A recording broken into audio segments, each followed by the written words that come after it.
CKCയും ജ്യോതിർമയും പറഞ്ഞിട്ടാണ് പ്രണവിനെ പിടിച്ചുകൊണ്ടുപോയി പൂട്ടിയിട്ടെന്ന് അവൻ കോടതിയിൽ വന്ന് ഛർദ്ദിച്ചു വെക്കുമെന്നോ? പവിത്രൻ വരില്ല. അങ്ങനെ ചിന്തിച്ചാൽ തന്നെ ജയിലിലെ സെല്ലിൽ കിടന്ന് പാതി മയക്കത്തിൽ അവന്റെ ഭാര്യയുടെയും കുഞ്ഞിന്റെയും ശവശരീരം സ്വപ്നം കണ്ട് ഞെട്ടി ഉണരും പവിത്രൻ. പിന്നെ ആ ഡോക്ടർ എന്റെ കസ്റ്റഡിയിൽ കിടന്ന് പ്രണവ് ചത്ത് പണ്ടാരം അടങ്ങണ്ടെന്ന് കരുതി മാത്രമാണ് ആ ഡോക്ടറെ ചികിത്സിക്കാനായി കൊണ്ടുപോയത്.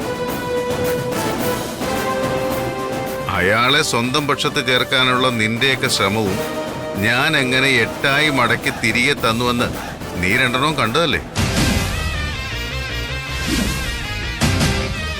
നടക്കില്ല നിധി, നടക്കില്ല.